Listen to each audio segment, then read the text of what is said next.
안녕하세요. 확실히 날씨가 많이 추워졌어요. 추워지는 날씨에는 몸뿐만 아니라 마음까지도 움츠려드는 것 같아요. 저와 함께 하시는 시간 조금은 따뜻하고 여유롭게 보내시길 바랄게요. 오늘은 제 라디오 스트리밍 첫 번째 방송입니다. 많이 떨리기도 하고 부족한 부분이 아무래도 신경이 좀 쓰이네요. 앞으로 매주 한 번씩 라디오 형식으로 여러분을 찾아뵙게 될 건데요. 세 가지 꼭지로 준비를 해봤어요. 먼저 첫 번째 파트는 제가 독서 모임에서 읽어오는 책들에서 좋은 문구가 있으면 소개해드리고 어떤 이야기들을 나눴나 좀 알려드릴 건데요. 생각이 충돌하고 이야깃거리가 될 만한 것들을 소개시켜드리는 만큼 청취자 여러분들께서도 좀 듣다가 이렇게도 생각을 하는구나, 아니면은 솔직히 이거는 나랑 좀 생각이 다른데? 이렇게 좀 자기만의 생각을 가지는데 좀 도움이 많이 될 것 같아요. 그리고 두 번째 꼭지는 한 주간 있었던 뉴스 중에 좀 사람들이 많이 관심을 가지기도 했고, 알아보면 좀 재밌을 만한 것들을 간추려서 여러분께 소개해 드리려고 해요. 좀 어려운 부분은 더 쉽게 소개하고, 재밌는 내용은 더 재밌게 소개할 수 있도록 노력해 보겠습니다. 마지막 세 번째는 뭐하고 놀지? 같이 놀자인데요. 주말에 가볼 만한 공연, 전시, 축제, 이벤트 등을 소개시켜 드리려고 해요. 주말에 제가 직접 가볼 계획이거나 가본 후기를 알려드릴 건데요. 솔직히 요즘 시간 나면 갈 곳들이 다 정해져 있잖아요. 영화 한 편 보거나 술 한 잔 마시거나 아니면 카페를 간다거나 매주 비슷하고 친구들 만날 때 다 똑같다 보니까 솔직히 저도 좀 아쉽더라고요. 새로운 것도 해보고 싶은데. 그래서 저도 좀 알아보고 다채롭게 주말을 보내고 싶은 마음에서 이런 프로그램을 진행해 보려고 합니다.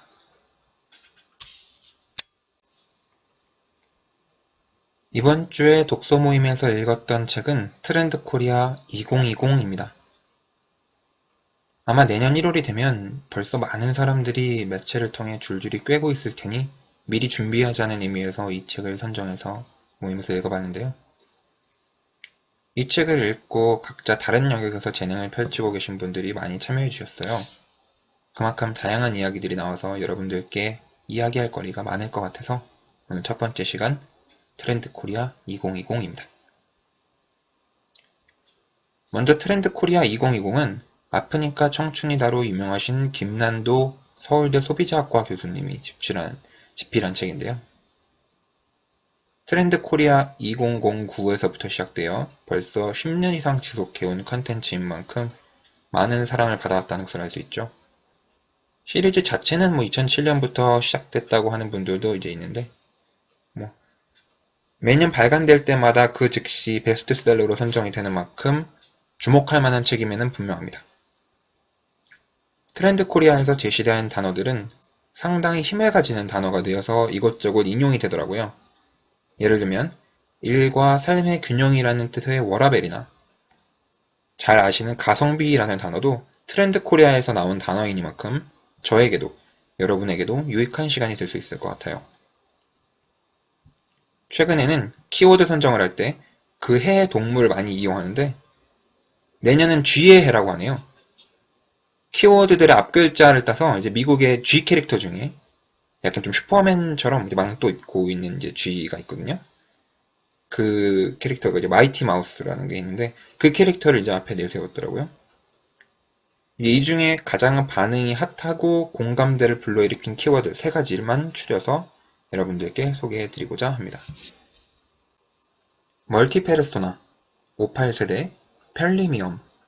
이 세 가지가 가장 대화에 오르내릴 만한 주제가 될 것 같아요. 내년에 사람들과 대화를 나눌 때요. 실제로 이 세 가지만 가지고 제 모임에서도 2시간이 모자라가지고 이야기를 다 못 마칠 정도였거든요. 58세대의 경우에는 58년생과 그 부근의 나이대를 가지신 분들을 이제 58이라는 보석으로 표현한 단어예요. 자식들 다 키우시고 시간적 여유도 있고 경제력도 가지고 있는 분들과 관련된 내용은 이전부터 많이 들어오던 내용이었는데요. 왜 2020년 트렌드에 다시 한번 언급이 되었냐면 그분들의 소비 패턴이 상당히 젊은이들의 소비 방식으로 다가가고 있기 때문이에요. 배움에 대한 열정이 그 어느 세대보다 강렬한 만큼 늦은 나이에 한글 학당에 들어가시거나 검정고시, 영어에 중국어까지 지역별 동사무소에는 이렇게 열정이 가득한 58세대들이 자리를 꽉 잡고 있습니다. 또한 공부뿐만 아니라 노래교실, 춤, 수영과 같은 레포츠까지 다채롭게 도전한다는 점에서 그들이 도전하는 영역에는 제한이 없다는 거죠. 더 이상 예전에 갯돈을 모아서 관광버스를 타고 놀러가는 모습만 상상하신다면 안 될 것 같아요. 이젠 좋아하는 트로트 가수의 영상을 유튜브로 찾아보시고 팬미팅에 참가하실 만큼 열정을 보여주시고 계세요. 저희의 예상을 완전히 벗어나는 거죠. 유튜브가 단순히 노래나 재밌는 영상만을 제공하지는 않죠. 정보 전달도 하는데 큰 역할을 하고 있잖아요. 저도 요리를 좀 좋아하고 자주 하는 편인데 예전에는 사실 블로그 많이 봤었거든요. 근데 이제 최근에는 오히려 유튜브를 더 많이 보는 것 같아요. 단순히 이제 레시피뿐만이 아니라 실제로 이제 조리하는 과정도 이제 보여주기도 하고 좀 더 친근하게 다가온달까요? 이렇게 이제 최신의 정보를 유튜브를 통해서 얻고 그것을 활용해서 이제 구매 활동까지 하고 계시니까 정말 매력적인 고객층으로 이제 자리를 잡게 된 거죠. 모바일의 자유로운 중장년층 세대. 여기서 이제 실버 서퍼 세대로 명명을 하고 있는데 이런 세대들이 2020 새로운 트렌드 중 가장 눈에 띄고 공감대가 많이 형성되었던 내용이었어요. 확실히 저도 이제 저희 부모님을 보면서 좀 깜짝 놀랄 때가 많거든요. 예전에는 카카오 택시 있잖아요. 카카오 택시 잡는 거를 저한테 항상 부탁하셨어요. 전화하셔가지고. 어디로 갈 건데 택시 좀 잡아줘라. 애초에 이제 그 시도를 잘 안 하려고 하시더라고요. 이제 돈을 내야 되고 다른 사람을 이제 불러야 되는 거니까 잘 안 될까봐 이제 남들한테 이제 잘못될까봐 좀 걱정을 많이 하셨는데 제가 어느 날 그래서 하루 이제 나를 잡아가지고 하루 종일 이것만 좀 가르쳐 드려야 되겠다라고 생각하고 이제 자세하게 가르쳐 드렸거든요. 아니 근데 예상보다 진짜 쉽게 배우시더라고요. 이제 어머니가 이제 또 제일 좋아하시는 프로그램이 이제 유퀴즈 온 더 블럭 이제 유재석 씨랑 조세호 씨 나오는 그 프로그램인데 퀴즈 나와서 이제 헷갈리는 거나 더 알고 싶은 게 있으면 요즘 바로 네이버 들어가가지고 검색하시더라고요.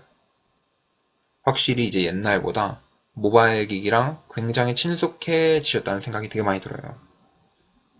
그러니까 이제 옛날에는 글자를 크게 하는 게 어떻게 보면 하나의 배려 같은 느낌이었는데 이제는 고객을 모시기 위한 하나의 중요한 요소가 돼버리는 거죠, 서비스로서. 그러니까 이제 우리는 그런 시각의 차이가 생겼다? 배려가 아니고 이건 고객을 모시기 위한 요소다라는 그런 시각의 차이를 좀 받아들이고 기업들도 새로운 준비를 해야 될 때가 됐다. 이렇게 시대가 많이 바뀐 거죠. 멀티 페르소나는 당장 자기 모습이라면서 공감하시는 분들이 굉장히 많았던 내용이고 대화에 그만큼 많은 시간을 할애한 영역이에요. 멀티는 여럿을 뜻하는 단어고 페르소나는 가면이라는 뜻의 스페인어인데요. 두 개를 합치니까 여러 가지의 가면이라는 뜻이 되는 거죠. 페르소나는 감독과 배우의 관계에서도 자주 쓰이는데요. 자신이 직접 연기를 하진 않으니까 자신이 표현하고자 하는 바를 가장 잘 드러내는 배우를 꾸준히 섭외하게 되고 그 배우를 그 감독의 페르소나라고 표현하기도 하죠. 흔히 자주 페르소나를 설명할 때 배우 송강호 씨와 감독 봉준호 씨 그 두 분의 관계를 보통 감독과 페르소나 배우로 가장 대표적으로 자주 얘기가 되죠. 그리고 심리학 쪽에서는 사회에서 자기가 만들어낸 혹은 만들어진 그 모습을 페르소나라고 하죠. 사회에서 사람들을 만났을 때는 완벽한 모습을 보이지만 집에서만큼은 다 내려놓고 편하게 있는 것을 예로 들어본다면 편하게 있는 내 모습 위에 완벽함이라는 가면을 쓰고 사회에 나가는 거죠. 근데 이제 요즘 말하는 멀티 페르소나는 그 이전의 페르소나랑 살짝 결이 다른 것 같아요. 아까 그 완벽함을 추구하는 그런 가면 같은 경우도 내가 그런 모습을 바라기 때문에 내가 추구하고자 하는 바람이 그대로 투영된 모습이었거든요. 예전에 자주 페르소나에 대해서 얘기를 나눌 때는. 그러다 보니까 저는 항상 페르소나를 가면이 아니고 화장의 느낌이라고 보면 좋을 것 같다라고 이제 자주 얘기를 했었어요. 근데 요즘에는 완전 가면이 되어버린 것 같아요. 이전에는 그 화장을 잘 들여다보면 그 스스로의 본 모습을 잘 알 수 있었던 반면에 요즘에는 진짜 알 수가 없는 거죠. 그러다 보니까 이 멀티 페르소나를 가장 잘 보여줄 수 있는 게 이제 인스타그램을 보다 보면 린스타와 핀스타라는 개념이 나뉘는데요. 저는 잘 몰랐었는데 린스타는 이제 리얼 인스타, 자기의 진짜 모습을 보여주는 인스타가 있고, 그리고 핀스타, 페이크 인스타, 자기의 모습 중에서 보여줘도 아무런 상관이 없는 부분만 올리는 거죠. 너무 이제 SNS 간의 연결이 쉬우니까 인스타나 카카오톡의 프로필이나 이제 게시물들을 회사나 아니면 자기 동료들의 이제 봤을 때 아무런 상관이 없는 것들, 무의미한 뭐 예를 들어 고양이, 강아지, 풍경 이런 것들만 올려서 자기의 감정을 완전히 배제하는 거죠. 근데 저는 이 부분에 있어서 이제 뭐 직접 보기도 하고 주변을 보다 보면 이제 친구들이랑 이제 좋은데 놀러 가서 이제 사진을 찍어서 올리면 직장 사람들이 보고 이제 한마디씩 이제 수근거리는 거예요. 그러니까 이제 예전에는 화장이었다면 이제는 진짜 본인을 전혀 알 수 없는 그런 가면으로 스스로를 보호하게 되는 거죠. 그리고 최근에 이제 유튜브에 올라온 동영상들 보면은 가장 각광받고 있는 분야가 이제 이 멀티 페르소나와 관련이 있어요. 가장 많이 보이는 제목이 보디빌더 변호사의 영상, 뭐 미술하는 직장인의 하루, 뭐 이런 식으로 사람들이 생각하는 것과 전혀 다른 자신의 모습을 보여주는 영상이 인기를 끌고 있는 거예요. 나는 직장인이라는 페르소나를 쓰고 살아가지만 내가 제일 좋아하고 기뻐하는 것은 퇴근 후에 미술을 하는 삶이라는 것을 이제 보여주는 거죠.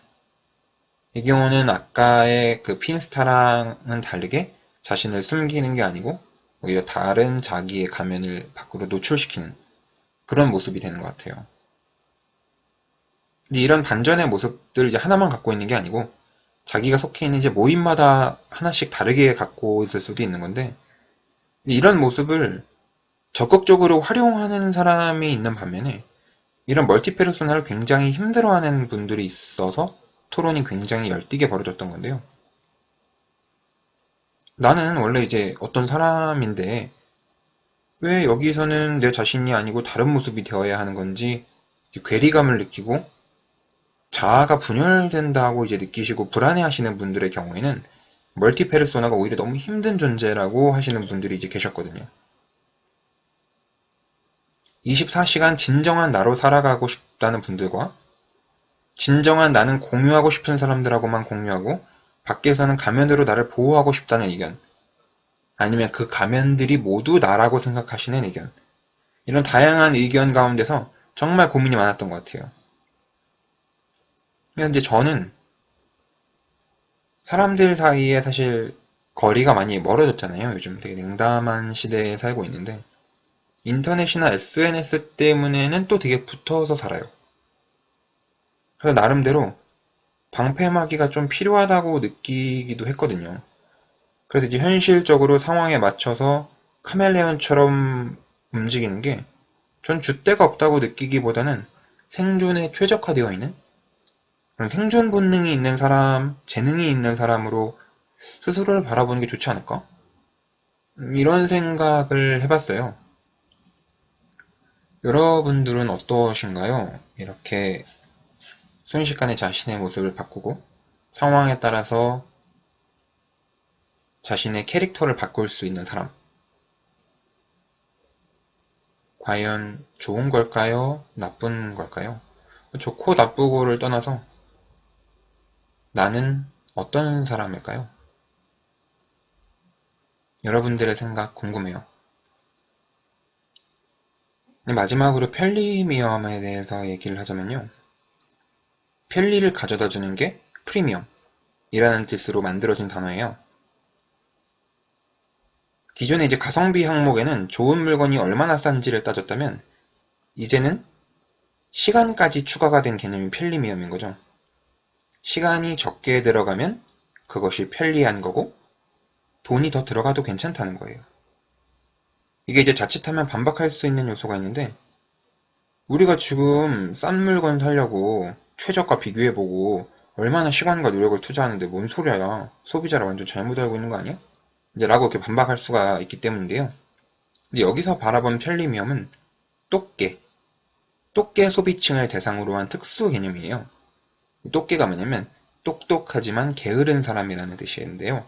이 소비층은 집 앞에 편의점에 나가는 시간보다 그 돈으로 배달업체에 부탁을 해서 편의점 배달을 하기를 원하는 소비층이에요.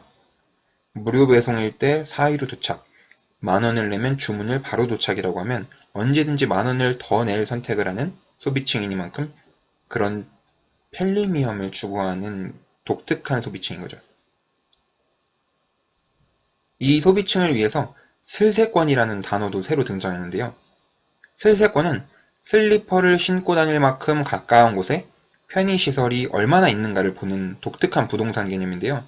최근에 부동산 업계에서는 이 개념을 상당히 중요하게 쓸 것이라고 보고 그에 대비하고 있어요. 이게 물론 편리미엄이라는 게 100만원, 1000만원의 하루 일찍 배송 이 정도까지는 아니니까 이제 그 기업의 입장에서는 시간을 단축시켜주는 거에 얼마만큼을 낼 용의가 있는지 그 점을 찾아내는 게 사실 기업들한테는 굉장히 민감하고 잘 살펴야 되는 그런 부분인 것 같아요.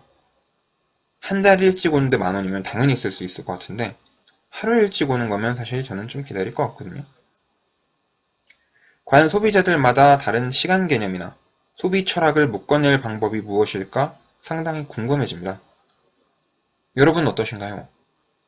하루 일찍 오는데 얼마면 편리미엄을 택하시겠나요? 이것도 여러분의 의견 꼭 알려주세요. 네, 이렇게 첫 번째 꼭지에서 58세대, 멀티페르소나, 그리고 마지막에 편리미엄까지 이렇게 트렌드 2020에서 나온 중요 세 가지 개념을 여러분과 함께 얘기 나눠봤는데요. 사실 이 책을 읽으면서 내년에 가장 화두로 떠오를 만한 단어를 미리 알고 생각해 볼 수 있는 좋은 기회가 됐다고 생각을 했어요. 그래서 이 책을 읽고 저도 되게 사람들과 얘기를 나누면서 이런저런 생각을 하게 됐는데 여러분들께서도 이제 미리 나는 이거에 대해서 어떻게 생각해? 이건 좋은 것 같아? 나쁜 것 같아? 이거는 현실적이지 않아. 이건 정말 그럴 수 있겠네. 라고 이제 나름대로 본인만의 생각을 가지고 준비를 하신다면 조금 더 풍부한 대화, 깊은 대화를 할 수 있는 그런 좋은 성장의 발판이 될 수 있을 것 같아요. 저도 그랬고요. 다음번에도 뭐 매번 이런 식으로 이제 트렌드나 이런 것만을 소개하는 건 아니겠지만 종종 이런 책들을 선택을 해서 여러분들에게 좋은 정보를 전달할 수 있는 그런 기회가 됐으면 좋겠습니다. 다음번에 근데 문학 같은 것들도 한번 이렇게 소개를 시켜드릴까 해요. 사실 뭐 문학들 읽다 보면은 진짜 가슴 먹먹해지는 문장들도 가끔씩 나오잖아요. 그런 문장들 여러분들께 소개해드리고 같이 감정을 좀 촉촉하게 할 수 있으면 그것도 또 제가 되게 바라는 것 중에 하나여서 문학 소설뿐만 아니라 시나 뭐 어떨 때는 뭐 영화까지도 이렇게 독서 모임에서 꼭 책만 읽는 건 아니거든요. 그런 다양한 것들 보고 여러분과 좋은 글귀, 문구 있으면 공유하도록 하겠습니다. 자, 그럼 두 번째 파트 바로 넘어갈 텐데요. 이제 문화, 예술, 사회, 경제, 정치 어디든 뉴스 보다가 요거 좀 독특하다, 요거 좀 궁금한데? 싶은 걸 하나 뽑아서 여러분들에게 알려드리는 코너입니다. 최근에 보니까 스탠드업이라는 프로그램을 이제 KBS에서 했더라고요. 이제 스탠드업 코미디라는 게 개그 콘서트처럼 여럿이서 나와서 하는 상황극, 꽁트, 뭐 이런 느낌이 아니라, 뭐 최근에 영화 조커에서도 나왔었죠. 조그만 바에서 무대에 혼자 올라서 이제 관객을 눈앞에 두고 하는 개그예요. 이제 원래 이제 시작이 뭐냐면 군대에서 이제 외국으로 파병 나가 있는 군인들, 멀리 나가 있는 군인들한테 위문 공연을 하기 위해서 개발된 코미디라고 해요. 그러다 보니까 굉장히 직설적이고 소재가 엄청 세더라고요. 가장 자주 쓰이는 이제 소재를 나열해 보면 일단 19금, 그리고 이제 인종 관련된 내용, 그리고 성별과 관련된 내용, 가난과 관련된 내용, 이 네 가지를 진짜 자주 본 것 같아요. 이제 이런 부류의 코미디가 제가 굉장히 깊게 관심을 가지게 된 이유가 뭐냐면 어떤 분장이나 상황 설정 같은 게 전혀 없이 말빨로만 관객들을 사로잡아야 되거든요. 그러니까 그 코미디언이 굉장히 카리스마가 있어요. 뭐, 그 카리스마가 꼭 멋있는 종류는 아니지만, 어쨌든 그 사람들을 굉장히 매료시키는 뭔가가 분명히 보이거든요. 물론 그 자리에서 관객들한테 이제 어필이 되지 않으면 정말 싸늘한 반응을 눈앞에서 마주해야 되고요. 심하면은 막 내려가라, 막 내려가라 하면서 뭐 야유를 하기도 하더라고요. 정말 치열한 현장인 거죠. 이제 미국에서는 벌써 이렇게 스탠드업 코미디가 시작된 지 꽤 오랜 시간이 흘렀고, 그만큼 이제 코미디는 코미디로서 관대하게 받아들이는 분들이 꽤 있는 것 같아요. 물론 이제 인종차별적인 개그는 절대 쉽게 다가갈 수 있는 영역은 아니에요. 바를 찾아준 수많은 관객들한테 진짜 몰매를 맞을 수도 있고, 바로 뉴스에 소개되어서 영원히 그 업계에서 퇴출될 수도 있죠. 근데 이제 아예 이런 개그를 못하게 하면은 차라리 되는 거 아니야? 하고 싶은데, 왜 이게 정말 자주 보이는 소재냐면, 미국은 이제 다양한 인종들이 함께 하는 나라잖아요. 백인도 있고, 흑인도 있고, 히스패닉도 있고, 되게 많은데, 또 백인을 제외한 나머지 인종들은 나름 인종에 대한 개그를 또 편하게 할 수 있더라고요. 이제 기억에 남는 개그가 뭐였냐면은, 흑인 코미디언이 자기 은행에 갔는데 강도가 인질로 자기를 잡았다. 근데 강도한테 조용히 이제 얘기를 하기를, 나를 인질로 잡는 건 진짜 바보 같은 선택이다. 나는 가치가 하나도 없는데 오히려 쟤네들은 엄청 좋아할걸? 저 경찰 봐봐. 지금 허옇게 생겨가지고 벌써 총에다 손 올려놨지? 나를 잡지 말고 저 옆에 있는 흰둥이를 잡으라고. 이렇게 얘기를 하니까 흑인들이 엄청 박장대소를 하고 좋아하더라고요. 확실히 그쪽 사람들한테는 공감이 되고 웃음 포인트가 확실히 있었던 거죠. 근데 이제 이런 스탠드업 코미디가 한국으로 넘어오면 사람들과 이제 공감을 얻을 수 있는 요소가 문화가 바뀌니만큼 많이 바뀌더라고요. 모두가 다 같은 인종이잖아요, 저희는. 뭐 모두 다 100%라고 말할 수는 없지만 미국처럼 다양한 인종이 섞여 있는 그런 정도는 아니죠. 그러니까 다른 인종에 대해서 터치를 하는 게 굉장히 문제거리가 될 수 있다는 거예요. 그리고 이제 성적인 개그 같은 경우에는 그런 개그라는 걸 이제 알고 오면 괜찮은데 아직까지는 좀 불편하고 무례하게 느껴질 수 있는 영역이다 보니까 이것도 상당히 어려워지고요. 특히나 이제 전 세계적으로 사람들이 요즘에는 그 추구하는 방향 이런 것들이 되게 다양해지고 복잡해졌잖아요. 그러다 보니까 웃기다라는 그런 허들을 넘는 게 되게 어려워진 것 같아요. 뭐 예를 들어서 정치와 관련된 농담들도 자칫하면 진짜 큰 싸움이 될 수도 있잖아요, 요즘에는.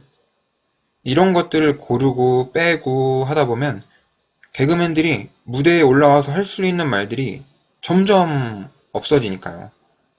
특히나 바로 눈앞에서 누구의 뭐 분장이나 그런 상황 설정 도움도 없이 혼자서 웃기려면 좀 직관적이고 그런 짓궂은 그런 소재들을 써야 사람들이 좀 쉽게 웃을 수 있는데 사실 개그맨들이 코미디언들이 정말 이제 사람들을 웃기기가 어려워진 상황이 된 거죠.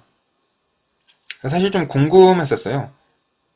한국인들이 100명이 모인 바에서 이제 코미디언이 사회적으로 문제를 일으키지 않으면서 사람들을 박장대소하게 할 만한 소재는 뭐가 있을까 싶더라고요. 예전에 사실 되게 문제가 안 되면서 개그를 풀어가는 걸 한번 본 적이 있는데 이제 이렇게 부모님과 관련된 소재였거든요. 그러니까 분명히 주무시길래 리모컨을 빼가려고 했는데 엄마 안 잔다, 아빠 안 잔다, 잠깐 눈 감은 거야. 뭐 이런 식의 개그를 이제 하더라고요. 자기 이제 경험담이라고 이제 얘기하면서. 사실 이런 것들은 진짜 불편함 없이 이제 재밌게 공감대를 좀 형성할 수 있었던 것 같거든요. 그래서 소재들, 한국인을 웃길 수 있는 소재들이 뭐가 있을까? 좀 궁금하기도 하고, 그리고 뭐 바에서 맥주 한 잔 마시면서 이렇게 코미디를 보는 거. 사실 영화 보면서 이제 한 번쯤 해보고 싶었던 거기도 하고, 그리고 이런 프로그램들이 많아지면 또 문화가 어쨌든 다양해지는 거니까요. 이번에 나온 KBS 프로그램도 되게 잘 됐으면 좋겠고, 이런 스탠드업 코미디를 되게 응원하고 싶어지더라고요.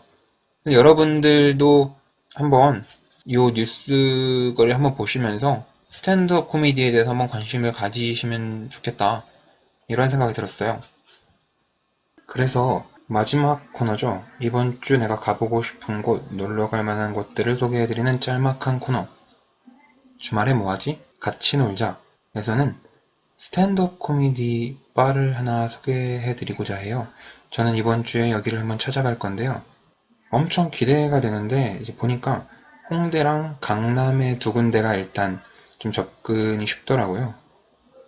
홍대는 근데 정말 코미디 공연이고 강남에 보니까 코미디 헤이븐이라는 곳이 있더라고요. 나름대로 제가 봐왔던 영화에서 봤던 그 바에서 음식도 하나 시키고 맥주도 시키고 공연을 이제 천천히 볼 수 있도록 하는 곳이더라고요. 그래서 좀 기대가 돼서 이번 주에는 그곳을 한번 찾아가 보려고 합니다.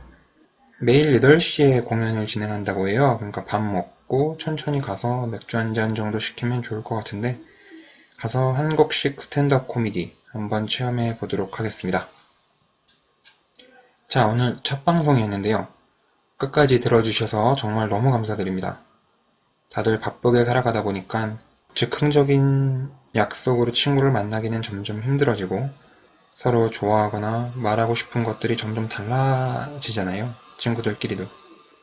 좀 속상한 마음이 있었고 그래서 제 자신을 온전히 꾸준히 표현하다 보면 그리고 주말에 놀러 갈 곳을 매주 정해서 방송을 하다 보면 좀 더 편하고 새롭지만 잘 맞는 누군가를 만날 수 있지 않을까 해서 방송을 고민 많이 하다가 시작을 해봤습니다. 저는 항상 이 자리에서 제 이야기를 하겠습니다. 듣기 괜찮으셨다면 한 번 더 찾아주세요. 감사합니다. 다음 주에 봬요.